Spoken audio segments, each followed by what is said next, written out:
मेरा जन्म सन 1949 में पटना जिला अंतर्गत बख्तियारपुर में हुआ था। जन्म के कुछ वर्षों के बाद हमारे पिताजी पटना सेक्रेटेरिएट में थे,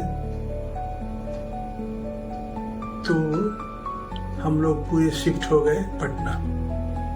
फिर हम लोग वहाँ रहे करीब करीब 10 वर्ष। सबसे पहले हमने कन्वेंट में पढ़ाई की, उसके बाद से सेंट जेवियर्स में। फिर मैं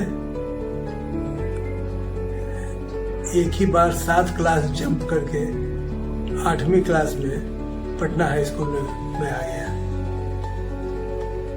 तो वहाँ 8वीं 9वीं तक पढ़ा। फिर वहाँ पर पिताजी का वहाँ पर स्कूल में मैगजीन निकलती थी, हस्तलिखित पत्रिका, उसमें हमने एक कविता लिखी थी, माँ के कोमल चरणों में अंजलि भर पुष्प चढ़ा लेने दो, ये हमने लिखा था। फिर हमारे पिताजी का ट्रांसफर हो गया मुजफ्फरपुर, इम्प्रूवमेंट ट्रस्ट वहाँ था, उसके वो पहले सेक्रेटरी हुए थे। तो हम लोग भी शिफ्ट हो गए। फिर दैनिक प्रदीप में बच्चों का एक कॉलम चलता था,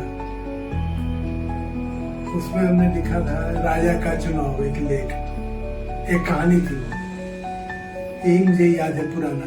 उसके बाद से लिखने पढ़ने का काम बंद हो गया था, पढ़ाई चल रही थी। फिर बाबूजी का ट्रांसफर हो गया पटना। जब पटना हो गया तो यहाँ हमने फिर पटना हाई स्कूल, उसका एक ब्रांच खुला था, वहीं पर उसी में एडमिशन लिया। वहां से हमने 10 किया, +2 किया। +2 करने के बाद थोड़ा दुर्भाग्य मेरा हुआ कि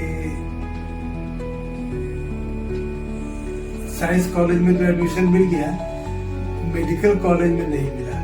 मेडिकल कॉलेज में था जो पटना यूनिवर्सिटी से, जो प्री यूनिवर्सिटी से जो पढ़ते थे, उनको प्रेफरेंस मिलता था। तो उस प्रेफरेंस में हमें ज्यादा नंबर आने के बाद भी हम छट गए। खैर, साइंस कॉलेज से हमने पार्ट 1 किया। पार्ट 1 करने के बाद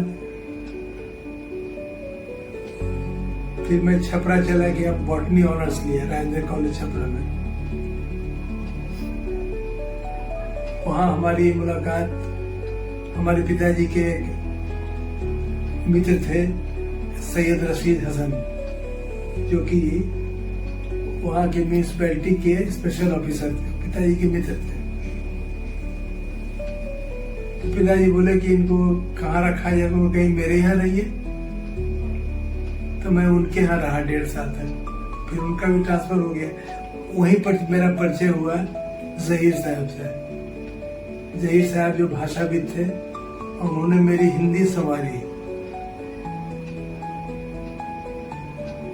वो गर्व से कहते थे कि मैंने इनको हिंदी सिखाई है। मौलाना जो थे जहीर साहब, उनको मैं ही मौलाना कहता था, दुनिया में कोई नहीं कहता। 7 भाषाओं के पंडित थे। संस्कृत में वो जो लिखते थे तो बड़े बड़े पंडितों को फेल कर देते थे। एकदम लंबा चौड़ा एस्ट्रोलॉजी वाला वो पतरा लिखते थे। तो उनकी सोहबत में मैंने बहुत पढ़ाई की, बहुत सी किताबें उन्होंने पढ़वाई, बहुत सी किताबों का रेफरेंस उन्होंने दिया कि पढ़िएगा। फिर हमने जब लाइब्रेरी में, मैं British council library, American library, सबका मेंबर था, वहां से मैं किताबें लाता था, पढ़ता था। वो पढ़ाई का था, चल रहा था।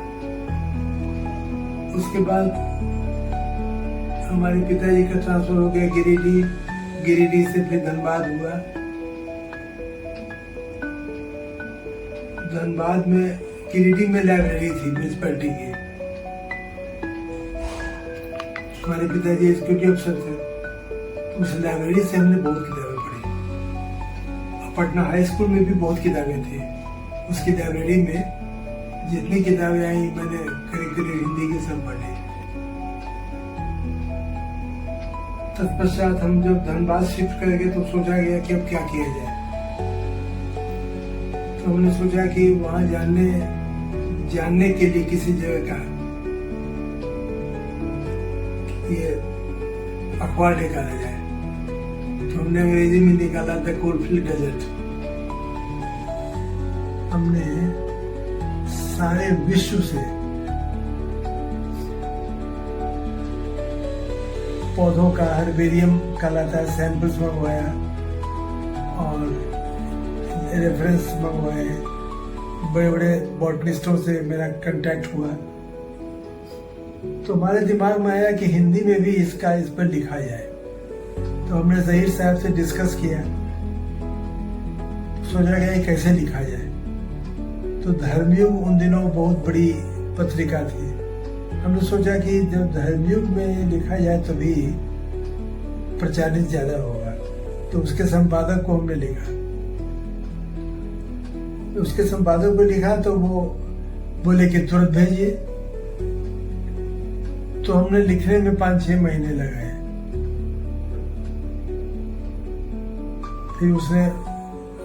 फिर ज़हीर साहब ने उसे भाषागत थोड़ा सुधार भी किया और हमने उसको भेजा। फिर वो प्रकाशित हुआ तो एक तहलका मच गया पूरा वैज्ञानिकों की। तब तक धनबाद जब तक वो छपा था तब तक हम धनबाद आ गए थे। फिर साइंस रिपोर्टर एक मैगजीन थी, उसमें हमने लिखना शुरू किया साइंस पर। इस तरह से विज्ञान पत्रकारिता हमारी शुरू हो गई और धर्मयुग से शुरू हुई। फिर कादम्बरी में लिखा, नवनीत में लिखा। जैसे एक पौधा था, एक होता है, एक पेड़ था जिम्नोस्पर्म में, जिंगो बाइलोबा, उस पर हमने एक अलग से लिखा। उसके लिए चित्र मंगवाया था हमने। एक साइंटिस्ट थे टोक्यो यूनिवर्सिटी में, उनसे फोटो मंगवाया, उन्होंने फोटो भेजा। इस तरह से यूं विज्ञान पत्रकारिता में हमने बहुत काम किया। और फिर धर्मयुग में उन्होंने, भारती जी जो संपादक थे, उन्होंने कई लेख हमसे लिखवाए। तब तक मैं धनबाद शिफ्ट कर गया था और धनबाद में सोचा गया कि धनबाद में इस शहर को हम कैसे जाने, लोग हमको जाने। तो एक अखबार निकाला था कोलफील्ड गजट। और उन दिनों वहां मजदूरों का बहुत शोषण हो रहा था। तो मजदूरों का जो शोषण हो रहा था और माफिया वर्ग प्रकट हो रहा था, तो पूरा वहां एक आंदोलन चल रहा था जो कॉमरेड A.K. राय शुरू कर रहे थे। मैंने उनका इंटरव्यू लिया और उनसे मेरा कांटेक्ट बढ़ा। फिर हमारा कोलफील्ड गजट हालांकि इंग्लिश में था, लेकिन वो एक क्रांति की मिसाल बन गया था। उन दिनों एक घटना घटी कि इमरजेंसी लग गई और चास नाला में कोल माइंस दुर्घटना हो गई, जो भारत के इतिहास में सबसे बड़ी कोयला खान दुर्घटना थी। तो सारी पत्रिकाओं ने मुझसे कांटेक्ट किया। मैंने धर्मयुग में लिखा, नवनीत में लिखा, एक मराठी का मैगजीन थी उसमें लिखा, न्यूजीलैंड की मैगजीन थी उसमें लिखा। और इमरजेंसी लग गई थी। उसमें बहुत मजेदार बात है, इमरजेंसी में जो लिखना पड़ता था तो वो DC ऑफिस में सबमिट करना पड़ता था। वहां से चेक हो जाता था तभी जाता था, नहीं तो कहीं पर रोक लेता था पोस्ट ऑफिस। तो हमने लिखा था कि Dhanbad deputy commissioner and union labour minister left no stone unturned in rehabilitating the victims of this coal mine disaster. उसको काट दिया। हमने कहा तो तारीफ है, तो क्लर्क ने कहा कि नो लिखा है आपने। वो कहावत भी नहीं जानता था। नो स्टोन अनटर्न मतलब होता है कि बहुत मजबूती से काम किया। तो हमने जस्ट कटा हुआ ही भेज दिया, तो सब पास हो गया और वहां से भी पास हो गया। जो कलकत्ता में जो वो था, कलकत्ता हवाई डाक, वहां भी वो लोग पागल नहीं था, वो लोग उसको भेज दिया छपा हुआ। खैर इमरजेंसी के बाद दो बातें हुई। आनंद बाजार पत्रिका ने एक मैगजीन निकाली रविवार हिंदी में, तो धर्मियों में थे उप संपादक सुरेंद्र प्रताप सिंह, वो उसमें एडिटर होके आ गए। उन्होंने मुझे कहा कि आप विज्ञान का एक स्तंभ चलाइए रविवार में, तो मैंने 1.5 वर्षों तक चलाया। फिर दिल्ली से एक अखबार निकला जनसत्ता, तो जनसत्ता का मैं धनबाद संवाददाता हो गया और माफिया पर बहुत हमने अटैक किया। फिर हमने सोचा कि अब बहुत हुआ यहाँ धनबाद में पत्रकारिता, क्या करें। उन्हीं दिनों दिनमान के संपादक थे कन्हैया लाल नंदन, वो शिफ्ट होकर आ गए संडे मेल में संपादक होकर। इस बीच में कुछ दिनों के लिए मैं एक पब्लिक एशिया मैगजीन थी, उसमें विषय संवाददाता होकर दिल्ली आ गया। तो दिल्ली में बसने का ठौर मिल गया। उसके बाद वहां से हम शिफ्ट हो गए संडे मेल में। संडे मेल में मैंने 7.5 वर्षों तक काम किया, उप संपादक से लेकर मुख्य उप संपादक तक हुआ। संडे मेल बंद हो गया,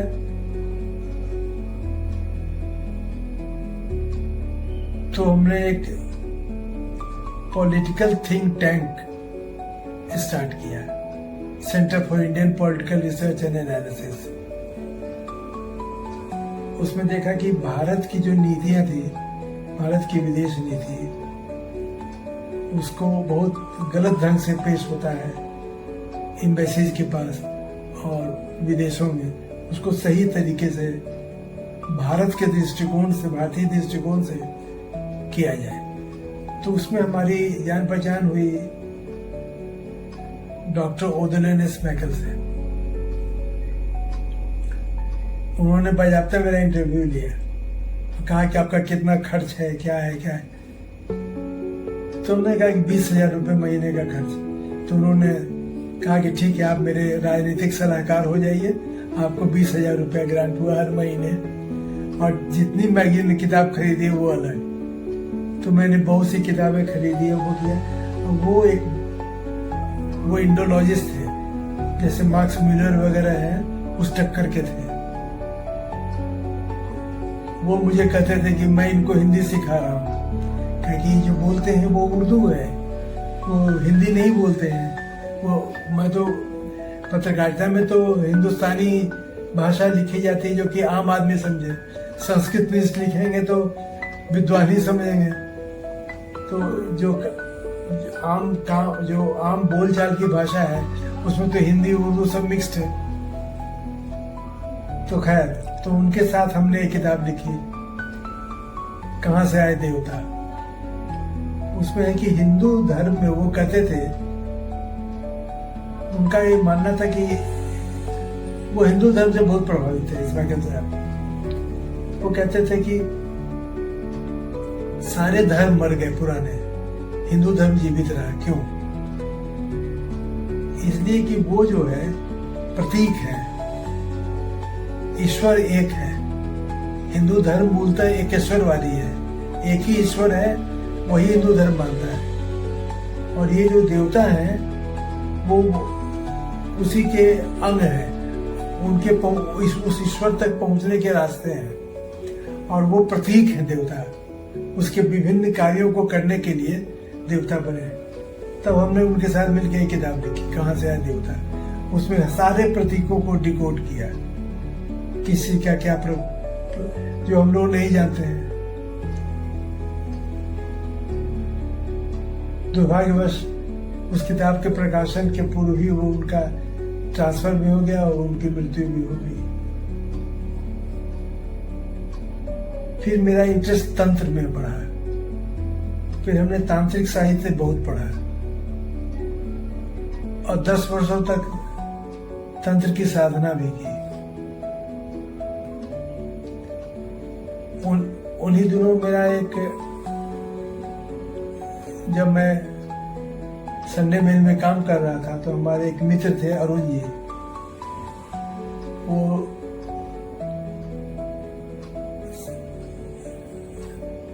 सर्वोत्तम हिंदी डाइजेस्ट में काम करते थे, जो कि रीडर्स डाइजेस्ट का हिंदी संस्करण था जो टाटा छापता था, टाटा ग्रुप। तो उसमें मैंने ट्रांसलेशन का काम शुरू किया। मेरा ट्रांसलेशन इतना पसंद आया लोगों को कि मैं कभी कभी पूरी मैगजीन हमारे ही द्वारा ट्रांसलेटेड रहती थी। तो उन्होंने कहा कि नहीं, आपका मकान भाड़ा हम इससे निकाल देंगे। तो उन्होंने बहुत मदद की। और उसी दौरान चूंकि उन लोगों का ये खप था कि जो जिस भाषा का शब्द है, रीडर्स डाइजेस्ट में पूरे विश्व की भाषाओं की प्रकाशित लेख रहता था। हम लोग हिंदी में जैसे मन चाहे वैसे एनार्किस्ट की तरह जो मन चाहे सो लिख देते हैं, एंग्लिसाइज करके अपने ढंग से। तो उन लोगों ने मुझे एक कोर्स कराया। तो उसमें यूरोप की जितनी भाषाएं थी हैं, उनका वर्किंग नॉलेज हमको करा दिया, ताकि जो सही उच्चारण हम डाल सके। जैसे अंग्रेजी छोड़कर जितनी भाषाएं हैं यूरोप की, सब में ए आ है और अंग्रेजी में ए है। अंग्रेजी में पीएटी पैट होगा, लेकिन फ्रेंच में वो होगा पात। फ्रेंच में टवर्ग नहीं है, तथा दध ना है, टी डी सब है ही नहीं। लिखा जाएगा, पढ़ा जाएगा उसको तथा दध ना। फिर रोमांस लैंग्वेज होता है, 5 भाषाएं हैं जो रोमांस लैंग्वेज कहलाती है यूरोप की। तो उसी दौरान हमने सर मोरियन विलियम्स की डिक्शनरी प्राप्त की। तो उसके भूमिका में मोरियन विलियम्स लिखते हैं कि हम इस संस्कृत भाषा के ऋणी हैं कि उन्होंने हमारी भाषा दी, और उन्होंने डायग्राम देकर बनाया है कि अ से ए कैसे बना, बी से ब कैसे बना, ये सब किया। वो किताब पढ़ने लायक है। अभी भी उनकी जो डिक्शनरी है वो सर्वश्रेष्ठ डिक्शनरी मानी जाती है, संस्कृत अंग्रेजी डिक्शनरी। और ये पता चला एक डिक्शनरी है, American heritage dictionary of English. उसमें शब्दों का, अंग्रेजी के जो शब्द हैं उनका कहां से उद्गम हुआ वो भी लिखा रहता है। फिर मेरी दिलचस्पी विश्व की भाषाओं में जो कविताएं हैं उनमें हुई। क्योंकि हमारा जो फिलोलॉजी का ज्ञान था उसी का वो विस्तार था। हिंदी में ऐसी कोई चीज नहीं है, कोई किताब एक जो पूरे विश्व कविता साहित्य का एक जगह अध्ययन करा। तो हमने कई भाषाओं का अध्ययन किया।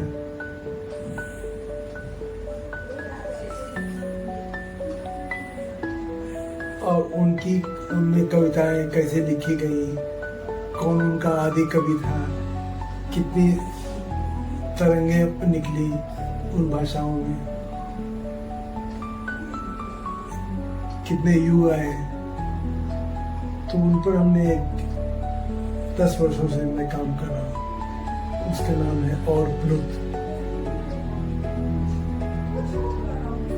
उसमें भारतीय भाषाएं भी हैं, विदेशी भाषाएं भी हैं, सभी कविताएं, सभी भाषाओं की कविताएं,